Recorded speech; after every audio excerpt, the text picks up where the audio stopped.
Welcome, everyone, to Being with Cari on the Ultimate Coach podcast. Today, I have an amazing guest.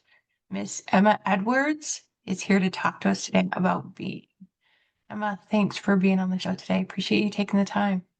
It's my absolute pleasure, and the miracles always unfold in the commitment, right? And we weren't sure if my son was going to be here tonight, and we decided to go for it anyway. Yeah, My 8-year-old, and as it turns out, he's at his dad's. Miracle. So, I love. I just have to say right off the bat, I love the way you see things. The way that you be is unlike anything I've ever seen before. And our conversation today is just about being, like what being means to you, how being, how you be in your life.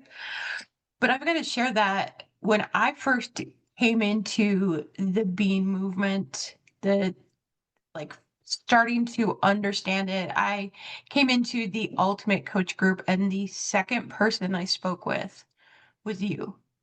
And it was just this. I got off that call and I remember thinking, like, oh, this is an angel on, and like incredible the way she thinks is, and I was just like, I could never be like that because that was so outside of my realm of possibility for myself. Like I was just an infant. It was like an infant looking at a Usain Bolt and being like, yep, they're there and I'm here. And it's been interesting to learn from you for the last 2 years as my being has been evolved and as it has been discovered, I think is a good word for me, where you've been in this practice for quite a while. And you are one that I have turned to and been like, I don't know what to do. And you've just sat in your beingness and said, yeah, you do. Yeah, you do. And I love that. And talk to me about that. Talk to me about how you came to that or what that means to you. Just all the things. all the things, all the things. So the first thing I want to really point to is just how normal it is at the start of any journey to create that separation and gap, right? Yeah. Like I could never be that, whatever that is. And as we know, the only truth we have about anyone is the idea that we create about them. And the fact that we can recognize anything at all in another means that it's alive in us. If we can't see it, we can't be it. It's just as simple as that. And that goes with both ends of the spectrum, doesn't it? It does. It But does, truly.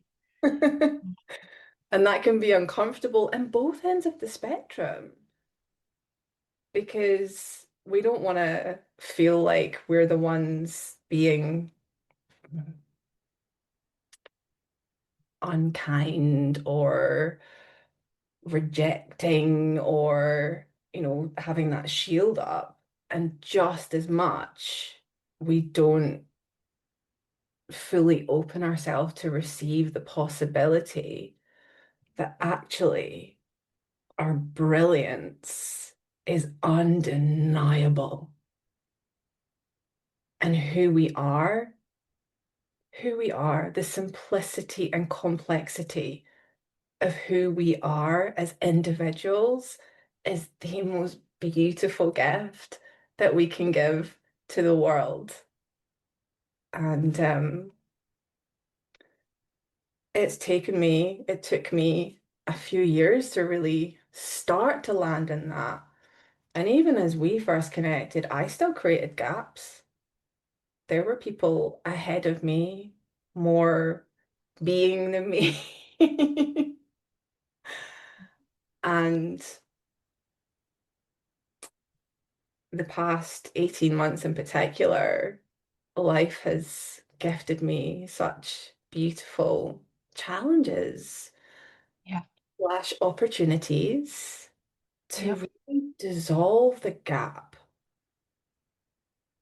and claim unapologetically my own presence, my presence. And for me, that's the key word, right? Being fully present with what is, all of it, the good, Yeah.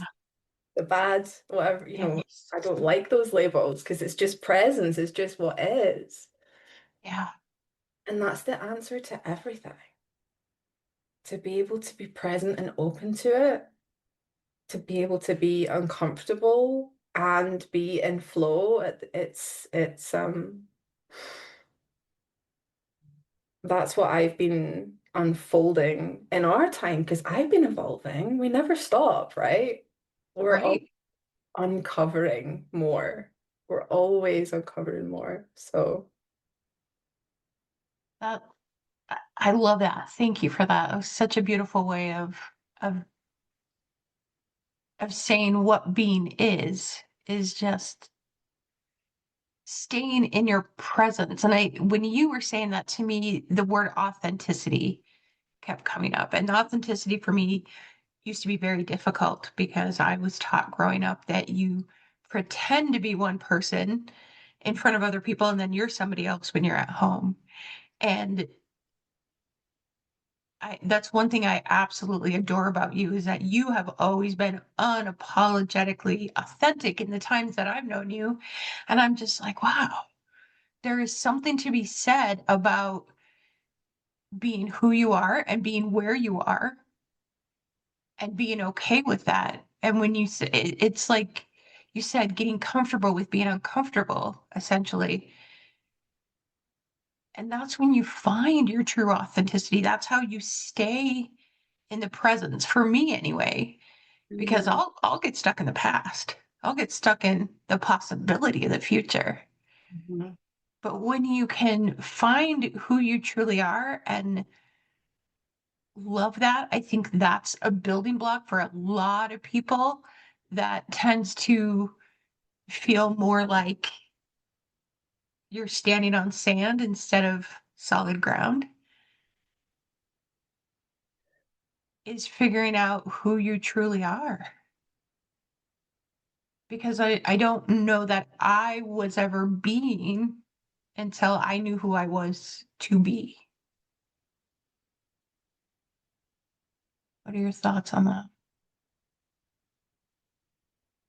Yeah, as you were sharing like the different faces, the different masks, the different hats, however you want to say it, that we wear, like I think that every single person on the planet can identify with that to a certain degree, right?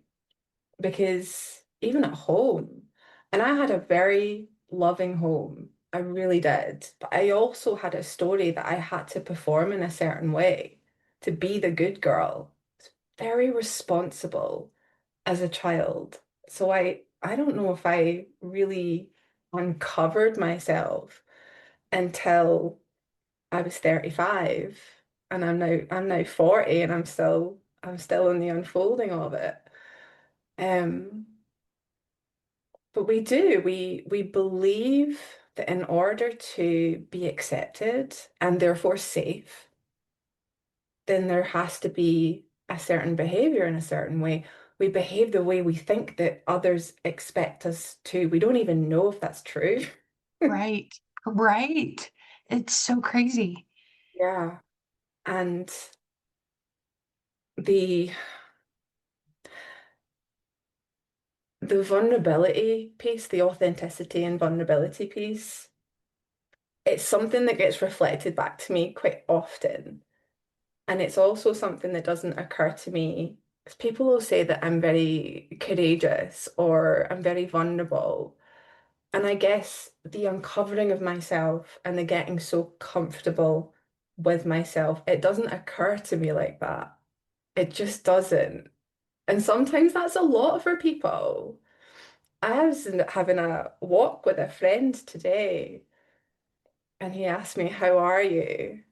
And I don't answer that question with, "I'm all right, how are you?" Or, things are fine. It's like, Right. I'll slow down and I'll check in and I'll say, okay, what a beautiful gift. to ask that question, how am I? Let me just see. Okay, well, right now I'm feeling really excited. I'm feeling really grateful, I'm just really acknowledging, or maybe I'm nervous, or maybe I'm feeling a bit frustrated. But I'll put it out there on the table and it opens a possibility. And sometimes people are like, all right, Emma. And that's cool. That's absolutely fine. And then things flow from there. Um, but it matters to me to create deep connection with people. I want to have that conversation. I want to get to know who you are, um, in presence and be fully present with you. Because to me, that's a gift to get to experience you. So of course I'm going to open the door to that and allow you to experience me too. That's what we're here for. Love that. That's so beautiful. I'm going to quote you, and I hope this is okay. Earlier today, you had left me some voice notes yesterday, and I was listening to them today, and you said something that made me laugh out loud, and I'm not going to say it perfectly, but you said something like, "I don't talk about the weather, Carrie. I don't talk about the weather. I don't want to talk about the weather. I want to talk about the real, like, life and what's going on." And I just laughed so hard, and I had to stop because I couldn't even hear the rest of what you were saying because I'm like, "That's true. We never have talked about the weather, you know." Um, it's it's those deeper conversations that aren't forced. I think that was kind of a eye-opening experience for me is you can have deeper conversations with them and you don't have to force it. You don't have to like have a come to Jesus meeting where you're like, all right, we're going to go deep about something that's difficult. You can open up about things that may feel difficult to you in a safe space when you're with somebody who knows how to be them. And then that gives you permission to be you. And Yeah. in turn, you do the same for them. It's a duality where you're serving each other in that way. And it's something that you just exude. This is who I am. And this gives you permission to be whoever you want to be, whoever you are, whoever you think you are. Because there were times that, especially at the very beginning, where I would come to you and I would be like, this is who I want to be. And you're like, but who are you? I have no idea. I have no idea who I am. And you're like, okay, that's okay. That's okay too. And I love how that being present is all about who you're being right now and right now and right now. And really stepping back and thinking, who am I? Am I just going to say, or how am I? Am I just going to say, yeah, I'm great. How are you? Or am I really going to stop and think about and give you a genuine, true answer, authentic answer? Where did all of that come from? Like, where did this desire to be so self-aware and find your authenticity come from? My life got turned upside down. And I mean, my life was a lonely one until I found this work. And I had boyfriends, long-term relationships from the age I had from 16 to 19, I was in a relationship. From 20 to 27, I was in a relationship. From 27 to 35, I was in a relationship. I had 6-month gaps. Yeah. Um, I always ended up in the same relationship where I did all of the things that was the right thing to do to be the perfect girlfriend and create the home. And there was just this deep emptiness that lived in me, and sadness and despair. And I used to get medicated for that at times. I was very proactive about it. I would feel it coming on and I would have the drugs for 6 months once they started working because I never wanted to be attached to the drugs and I would do the talking therapy and round I would go. I Right. loved my work. I was a nurse before I was a mum. I loved being a mum. Like the things around me, I could tick all the boxes and say I was doing all the things that I said that I wanted. I had all the things that I said that I wanted. I had a husband, I had two beautiful children, and there was something that just was quite numb and lonely. And I never felt like I really fit in anywhere. That was like a lifelong thing. I would be in groups. I liked one-on-one. That felt good. I always doubted myself. Never really knew that it was okay to be me, and I would always look to how to meet the needs of whoever was around me. Yeah. And then I would play that over in my head like 50,000 times, just in case it wasn't the perfect thing. And then my life blew up and my marriage, which was not terrible. I thought we were just going through a phase because the children were small, but I also wasn't tending to it. He was just like, I'm going, I'm done. I was like, what? And there was other things around it that I won't go into detail about because it concerns other people. Right. But that was a huge life event for me.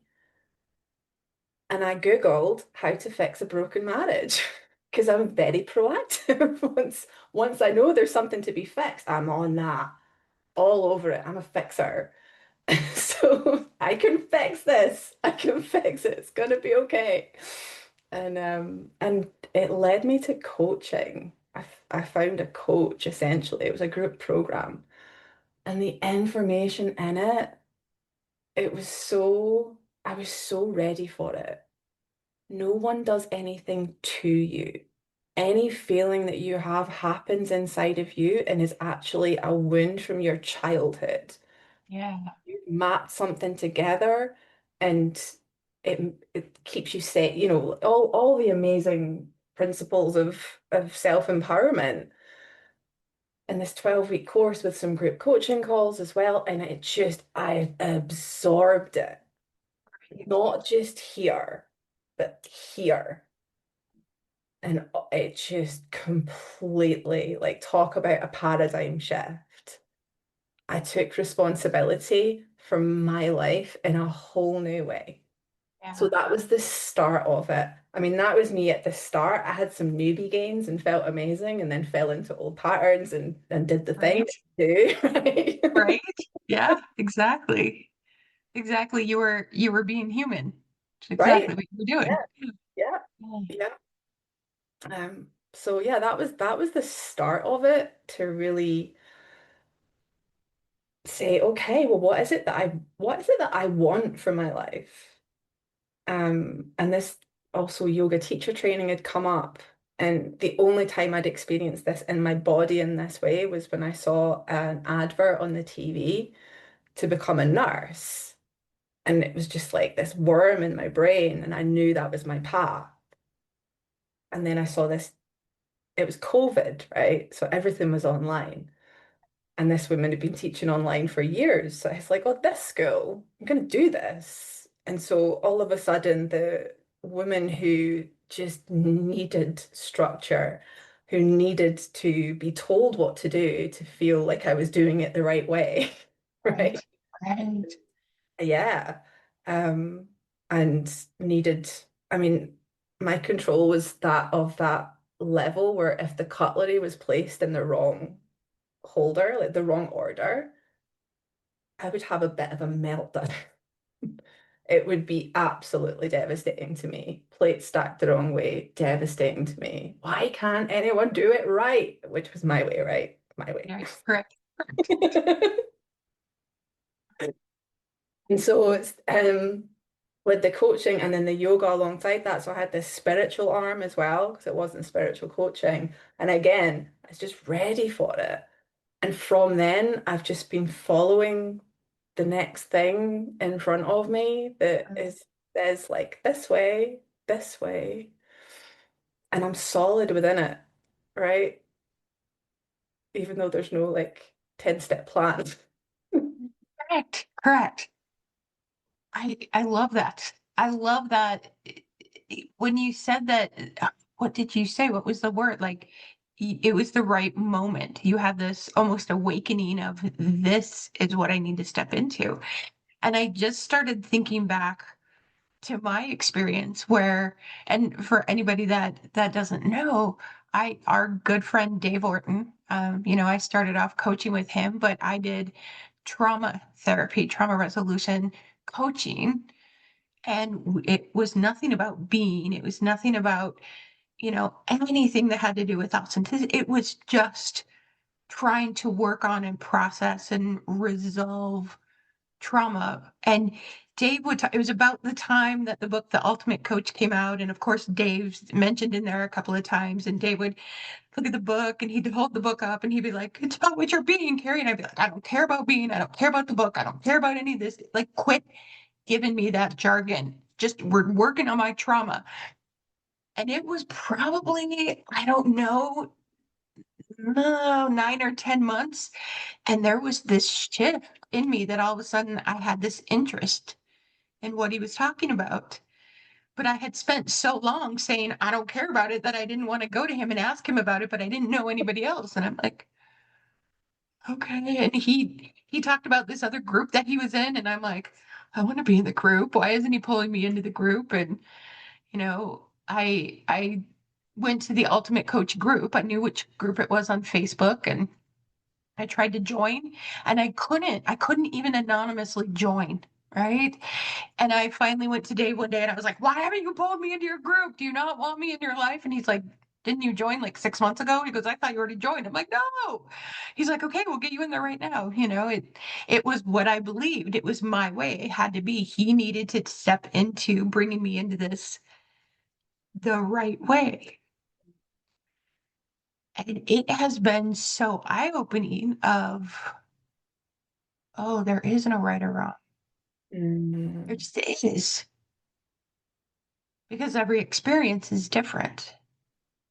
You look at your life story and you look at my life story, and the distance between them couldn't be further.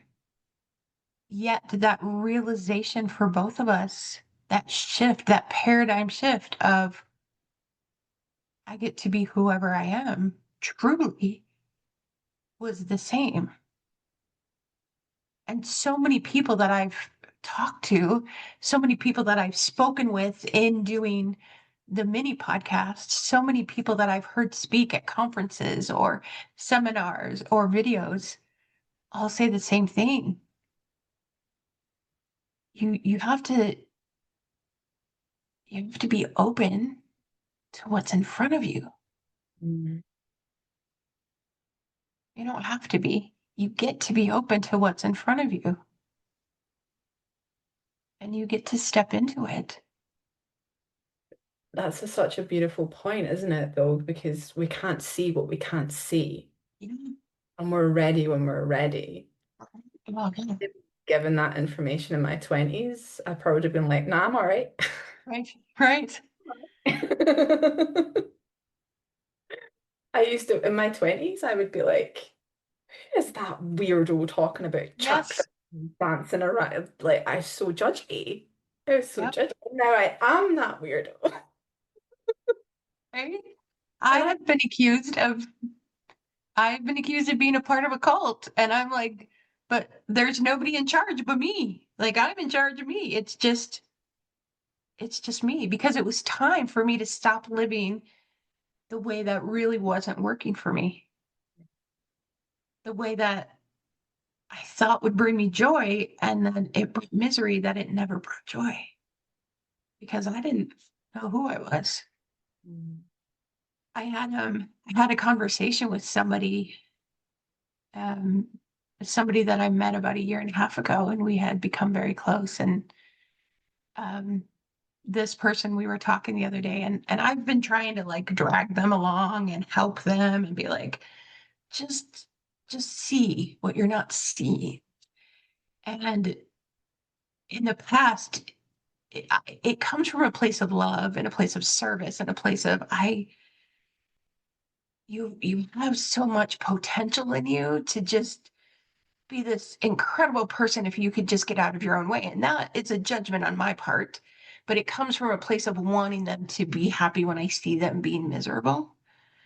And I've always tried to nudge them along. And then when they get upset at my nudging, I would always kind of backtrack and like put on the kid gloves and stroke the ego. And the other day I just said, I'm not going to do that anymore because that isn't serving you. And I want you to hear who I am, not who you think I am, because that's what I've been trying to do. I want you to hear who I am. And if that might hurt you, you may get upset by that. And that's your choice. You get to do that. And it's my choice to be who I am, but I can't not be who I am with you anymore. Mm. And it's very interesting because when you do that, you then have to be okay with whatever happens after that. Because you want to do that, and then you want that person to be like, oh, you were right the whole time. Not as an ego standpoint, but as a salvation of the friendship or the relationship. And sometimes it doesn't work. Sometimes the person says, I can't handle that, or I Mm. don't want to, or that's too much. And you get to experience whatever comes with that. And that's a huge part of it too, is being with what is.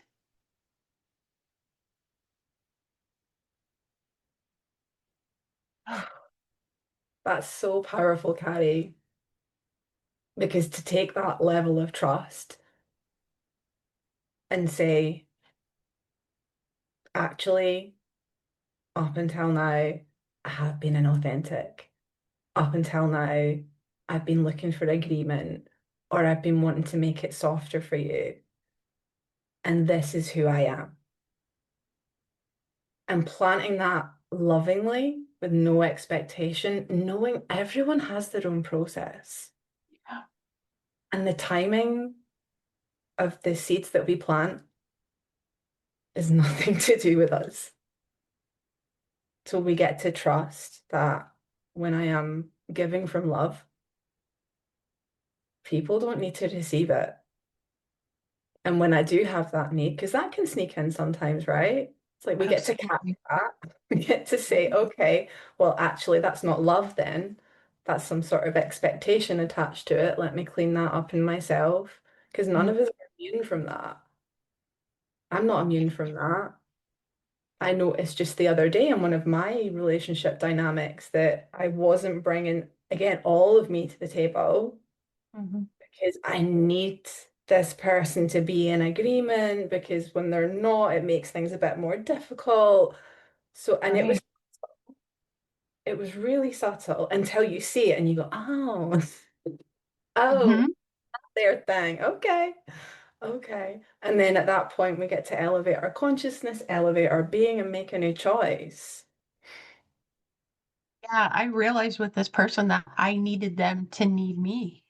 And Mm, so I would step back and be softer in an effort to keep them, in my orbit. And I'm like, oh, but they need me, but I need them to need me. And I actually spoke up and said, this is why I've stepped back at these times. This is why I've, you know, put on the kid gloves again and been softer when you've been like, I don't like this. And I don't need you to need me anymore. I need me to need me. mhm, And and yeah, let's see what happens. I'm very much the I can't say anything or do anything. No, I used to be I can't say or do anything until I could see the end from the beginning mhm, because I didn't want any surprises and I wanted to know exactly what would happen. And if that end result was scary or was something I didn't want, I'm like, nope, not stepping into it. And now it's the stepping into, I need to do what's right for me. And this person needs to do what's right for them, and this person needs to do what's right for them. And it's just like any other relationship that some of those my needing and their needing are going to pair up and others won't, and there'll be resistance. And if they're open to it, like we started this conversation with, you can hold the mirror up and you can say, this is what you give me, and this is what I give you. And if that's not what happens, if you're not ready, they're not ready. Because, like you said, the humanness does always come back. We are human. The little things that get us deviated are always going to come back, but it's the catching them. It's the catching them when this person, their needing and my needing doesn't coincide. And then I start thinking I did something wrong or I shouldn't have done that. And you get to catch that and you get to clean that up with yourself, like you said, and be okay with what is. Yeah. Yeah. And it becomes exciting, doesn't it? Like the Yeah. cat moment. Because Yeah. that's the muscle that we're building. It's not never deviating, it's coming back. And so when I deviate, I'm building my coming back muscle. I'm building my presence muscle, my self-trust, my self-belief. Oh, deviated. Oh, cool. Now I get to come back. You get I become so proud of myself. And I was like, oh, I caught myself again. Oh, I caught myself. And you do. I hear you say that. That's But so but it's like I don't need anybody else to tell me in those no moments because all I need is me. I yeah. need me to tell me. I Right? need me to remind me of me. And it becomes this unconditional love of self that you want everyone to have. Yeah. And I've been listening to Helen Flukiger. I've been listening to his podcast a lot, and he talks about why are we as humans made to love and to serve, and he talks about it quite a bit because he's like at the core of everything. Genuinely, when people come to themselves, they want to share it with others, and they want others to experience what they do. And it's this community of loving and serving and giving by helping others be who they are, not who we want them to be, Mhm. giving them permission to be whoever they are. And loving them right where they are, right? Right where they are, thinking about my children as you share that. And I love that I get to give this level of presence to them in the full array of humanness and extremity that children have the beautiful gift of actually expressing, right? Like I'm angry right now, or I'm really sad, or I am delighted, I'm so excited, I'm shouting from the rooftops, Right. right? And being able to hold the love and the presence with all of it with all of it and not needing anything to change. Um, it's like getting to share that every day and meet someone in their world, and then inevitably they come out, they come back to their own. I'm thinking about, when there is the sadness, there is the despair. And my son, I mean, my children were small when my marriage ended and I started on this journey. I remember when Kai was a baby, every time he cried, I felt like I was failing and I had to fix it. I had to fix it. It wasn't okay. And it's just not the parent I am today because there's never anything to fix for anyone because we're Right. all in our own process and we're all in our own timing and getting to hold and love someone exactly where they are. And a conversation we've had a few times is around boundaries as well, right? Mhm. Where it's like, I Yeah. love you where you are. And if someone's acting in a way that's not okay for you, you get to say, I love you where you are, and I'm not available for this. And I love you. Be that. Love that. Not available for it. So yeah. Was that was I love how you said you get to love someone right where they are. That was such a hard concept for me to wrap my head around. I remember the first time someone said it to me, and it was only 5 or 6 years ago. And it was when I had this experience where I met up with a friend that we had kept in touch, but we hadn't seen each other for almost 2 decades. Mm. And oh man, it was probably 2 or 3 years later after I had come into the self-awareness and started realizing like who I had been and who I was being and how I was being somebody different everywhere I went. And he and I started talking and I said, how are you okay with this? Because this was not the version of you that I remembered, 20 years ago. And he said, I just met you where you were at. And I was like, I don't know what that means. Mm. And it took me a while to learn that that means you don't have any expectation that somebody is going to be somebody. Whatever they show you, however they are, is okay. Now, that boundary comes in and you don't have to be a part of it, but it's unconditional love, which again, I never learned growing up. Unconditional love was not unconditional love. It was just a term we used. Um, and so I thought, there's, what do you mean meet somebody where they need to be where I'm at so that I can love them? Mm. And I was like, oh gosh, yeah, yeah. A couple years later, I was like, I see what you did there, and I see how you did that. And it's life changing for the other person to be accepted exactly how they are. Yeah. But for me, it was often life changing for me to be able to understand that unconditional love is a true thing. Yeah. Yeah, Yeah, I didn't even hear the term until I was 35, and then that was like the foundation of this course. It was all about unconditional love. really. Holy smokes. Holy smokes. I'd been transactional my whole life. Oops. Yeah, yeah. We To me, don't go ahead, go ahead. we don't know. We're doing No, our we don't know what we don't know. Yeah, yeah. For me, unconditional love was, and I never even thought about the word unconditional love.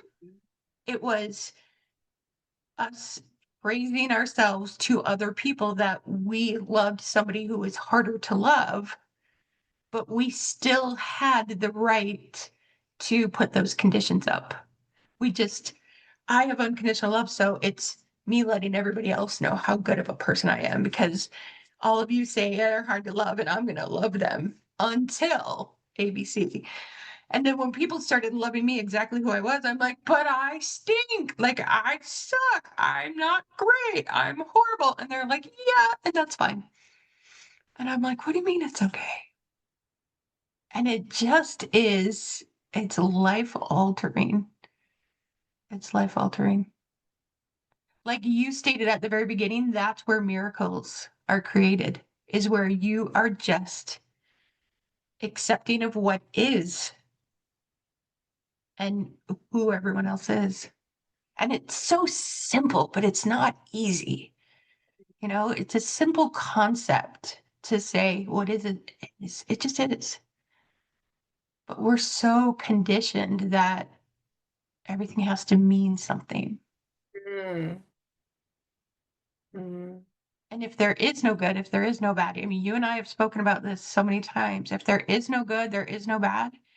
If there is no right, if there is no wrong, then everybody is free to just be. Mm. And it's such a beautiful allowing. And I could see that for other people, but it took a little bit longer for me to see that for myself, to see that I could love myself right where I was too. Yeah.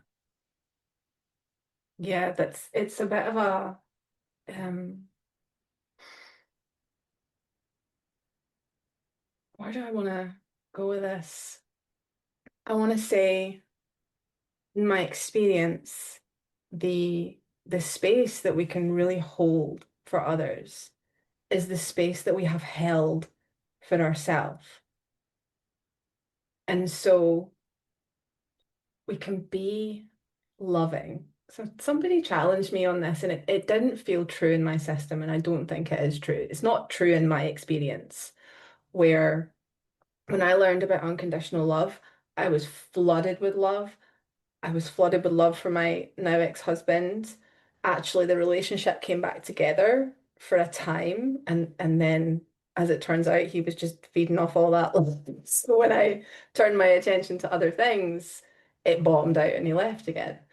Um, and somebody said to me, "Yeah, but you weren't loving yourself, so it wasn't real love." And I challenged that completely because I was being a channel. And it's so much more sustainable when we can really hold that love for ourselves. I was still judging myself in a lot of ways. And I still do at times. I just catch it quicker, Yeah, right? correct. Correct. Because I think it's important to have these conversations and be real about that, right? Yeah. Nobody is immune from this because I've been guilty of it in the past. And I think even in some of our early conversations, you'd be like, but you don't. And I'm like, what are you talking about? Of course I do. Of course I do. Yeah. Um, and when we can meet those judgments as an opportunity to love ourselves more and really embody that, then the love that we're giving, it has a whole different flavor. Yes, it does. Many people have heard this story, but I'm going to share it again. I started coaching with Dave, not because I wanted to, but because a friend was like, I wanted me to, knew that I needed it. I was like convinced that nobody was going to be able to help me. And this person was almost begging me and would not let me off the phone until I agreed to talk to Dave 4 times. And I started talking to Dave. And within the first 2 sessions, I was like, all right, this guy knows what he's talking about. And from that, I mean, we continued coaching for almost 2 years.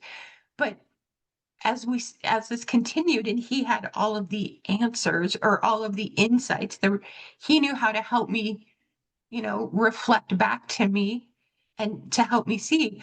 Actually said to him one time, because I got very depressed about it. I said, the reason you're a coach is because you know how to do this and you don't struggle with it anymore. Mm, And he was like, oh, no, no, no. Like, I still am human. He's like, now I just know how to catch it. I know how to see it. So I'm not teaching you to be perfect. mm, I'm teaching you how to see what you're not seeing yet. And I'm not teaching you what you're not seeing. I'm teaching you how to see what you aren't seeing. mm. And we continue to do this throughout our lives. He goes, it's a practice. It's always a practice. It's like we hear all the time, the mountain without a top, you know? Absolutely.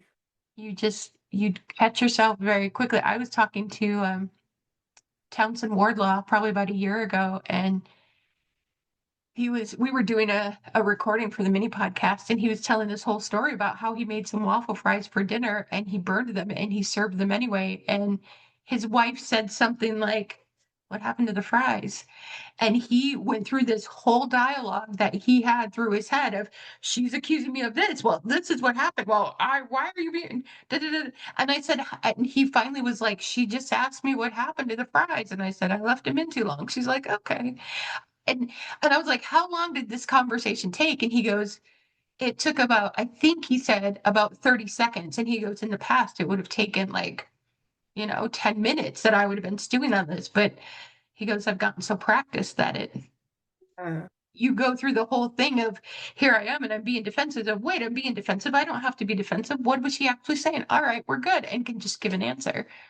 And it's beautiful. Oh, it's so beautiful. But it is a practice. it is, and that's such a beautiful word to bring forward is this defensiveness, Hmm. because is it Byron Katie that says defense is the first act of war? I think so. Yeah. And we don't think about it like that. It really is. And again, this is something, I mean, I've been on the fast track of evolution in this particular field, and I've had a lot of practice.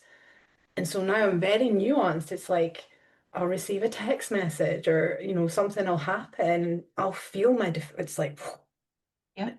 wait, I've closed my heart off. Oh, that means I'm not speaking from my truth of who I am. I can still be present to that.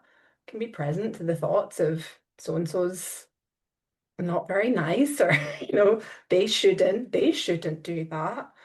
Um, Right. right. And instead, when we breathe into that and allow it and see, actually, no, I am okay. This is for, I really believe and know that everything that happens in my life is for my evolution. Everything. And that's a fairly, when I first got into this work, it would be like, oh, look, something's happening on the outside. Therefore, that means there's something for me to fix on the inside because the fixer, Right. right? Right. Let me just Yes. go and do some inner work. Okay. Okay. Oh no, they're still misbehaving. I'm still broken. Okay. Okay. Yes. Now it's just like, okay, no, I get to be love. I get to know that this person is doing their best and there's nothing for me to defend about, and I get to be curious about their world. I get to seek to understand and create some kind of connection or not, but I know who I'm being, and I get to be, as you say, proud of who I'm being. I love speaking to you. You and we can speak for hours, and it's so refreshing and energizing and calming at the same time. That's what I love about your energy and the way you speak is you have such a calm way of saying, don't you see? This is what it is. And every time I speak to you, I'm like, yep, I know, I know. But it's just those constant reminders we get to give each other and those reminders we get to give to ourselves. It's the work. That's the work. And it's a beautiful, beautiful thing. So thank you again for being on the show. I really, really appreciate you taking the time. Is there anything that you would like to say before we end? You see, no, it's been absolutely beautiful getting to be present with each other. And yeah, I guess it's just really for me driving home the message of like presence is the answer. It is, because anytime we're in fear or doubt or worry, we're not present. And that is applicable no matter what the situation is. It really is. And I am a living, breathing embodiment of this truth. So it's simple. It's simple and it's effective. Thank you for sharing you with us today. Oh, it's my pleasure. Thank you for the invitation and the conversation, my love. My pleasure as well. All right, everyone, thank you for joining us on Being with Cari on the Ultimate Coach podcast. We will have information in the show notes of how you can get in touch with Emma if you would like to talk to her or find out more information about her, about the way she lives, or any questions you have for her. And we invite you back for next week's show. Love to you all.